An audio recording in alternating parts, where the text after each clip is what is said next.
Hello and welcome to another episode of Oblivion scrapped content. Today we will be looking at unused ideas and assets of Kvatch, Count Goldwine, Septim and a blood sacrifice to a Dremora. We will also be reviewing and comparing the E3 footage of Kvatch to the final game, as well as seeing what remains of the E3 version in the final game.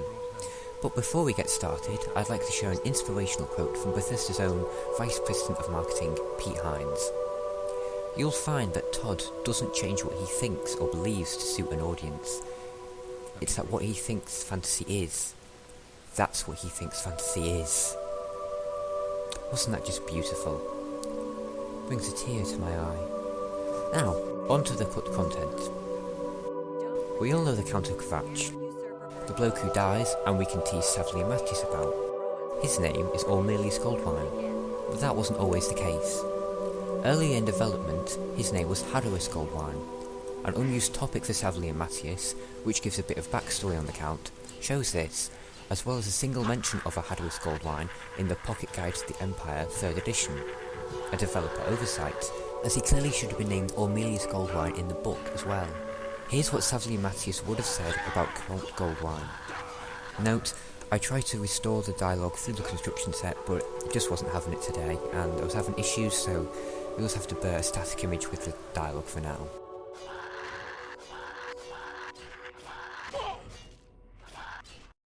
Count Goldwine retreated to the castle, determined to hold on to it at any cost.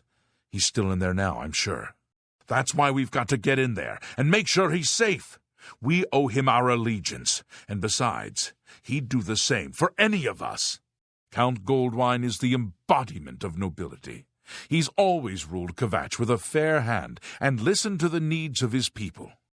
He was a valiant warrior in his day, and inspired us all to be our best. I heard he personally led one of the first retaliations to the attack. But then, things got confused. Even the Legion troops stationed here couldn't hold the defenses. Apparently, at one stage, the player might have been able to become the Count of Kvatch themselves and join the nobility faction. According to Todd Howard, the only remnants of a nobility questline in-game is the unjoinable nobility faction and Count Goldwine himself.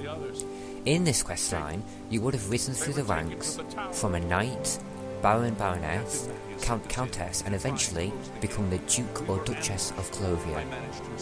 Ultimately, this questline, which would have also expanded upon what happened after you helped retake Castle Kvatch, was cut because it detracted from the main questline.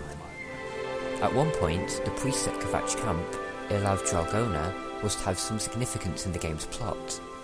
Along with an unused dialogue topic which shares his name, one unused topic has the player tell somebody, Ilav Dralgona sent me, while a similar one says, Joffrey sent me. Looking at other unused divine guidance topics, it's clear that either Joffrey or Ilav Dralgona will send the player to the Chapel of Akatosh, where you could tell somebody, presumably Martin, I need to speak with Akatosh. Further options include, I will close the gate, I will do as you suggest, you're just making this up, and I'll already close the gate. What exactly he would have said to Akatosh or what he would have said to you is unknown, but I'm guessing he might have had answers regarding the Oblivion Gate to the player, or directed the player on what they should do next. Now let's look at the Kvatch plane of Oblivion. The Dremora Sigil Keeper, the one guarding the Kvatch guardsman Many and Gonald, has an alternate take of his greeting. You should not be here, mortal! Your blood is forfeit! Your flesh is mine!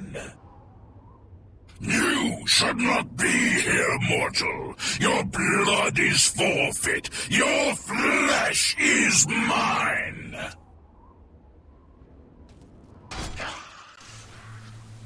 There is also an unused conversation in which the Dremora would demand a blood sacrifice, with the player declaring their blood type. For example, my blood is High Elven. You could also refuse to give blood, saying, these things are my own. In addition, you could declare your rank to the Dremora, either saying you are a citizen of the Empire, stating, I am a hero prepared to die, or saying, my rank is Daedra Slayer, Darkspawn. This next development change is more common knowledge. The fact that, just in case Bethesda couldn't get Sean Bean to voice Martin Septim, they got Wes Johnson to record the dialogue for him as a fallback. With Martin being an Imperial, all Sean Bean's dialogue went into the same folder, thus overwriting the majority of Wes Johnson's recordings as Martin. However, about 2 minutes worth of dialogue did survive. I have already made a video showcasing most of it, but here is a few lines. No, you must have the wrong man. I am a priest of Kvatch. My father was a farmer. An entire city destroyed to get at me? Why? I don't know. It's strange. I think you might actually be telling the truth. Emperor Uriel Septim? No, you must have the wrong man. I'm a priest of Kvatch. My father was a farmer. An entire city. Destroyed to get at me. Well, that would be appalling if I could bring myself to believe it. The strange thing is, I think you might actually be telling the truth. Another point of interest is that Martin's name used to be spelt with a Y instead of an I. Now let's take a look at the E3 version of The Battle for Castle Kvatch. I will be highlighting major changes and comparing it to the final game's E3 version, as well as the actual in-game version of the quest. Firstly, note the scenario is completely different. There's no Kvatch guards, but rather members of the Imperial Watch, and the apparent captain arrives on a horse.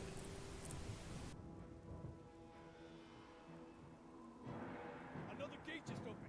We'll take the fight to them this time. To Oblivion! The voices are different, with the unknown voice actor for Beta Boris returning to voice the Imperial Watch. Looking at this version of the E3 quest in the final game, you can see the voice actor's lines were re-recorded by Wes Johnson. Being lines for E3, however, they were never used in the final game. The actual version of the quest in the final game has you, Savly Mattis and the other guards fight towards the castle, and later, you, Berejinian, and 3 members of his legion fighting through the chapel undercroft to get outside to pull up the castle gate. While in this E3 version, you and a group of legionnaires fight towards an Oblivion gate, ending with the captain being killed by a giant drumroller. Unlike at E3, there are no Oblivion gates actually remaining in the city, and there are no giant drumroller in the game at all. Additionally, an unused journal entry states you could fail the quest if Savly Mattis was to die, something which is impossible in the final game, as Savly Mattis is always marked as essential.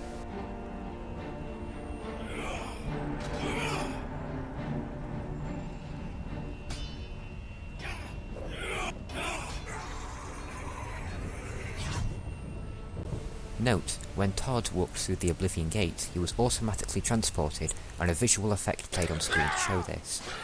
In the final game, there is no such feature or effect, and to enter an Oblivion Gate, you must activate it, like any other door. Personally, I wish they hadn't changed this, as being able to run back and forth through an Oblivion Gate with nothing happening unless you click it is stupid. Automatic warping would have been miles better. And that about wraps up everything I know about the unused concept of Kvatch. If you have any thoughts, please leave them down below. Next episode will be about voice acting, looking at how many people would have had the Imperial voice, the mystery of the beggar's accent, and some unused dialogue from E3, and press demos. Thanks for watching. Have a good day, everyone.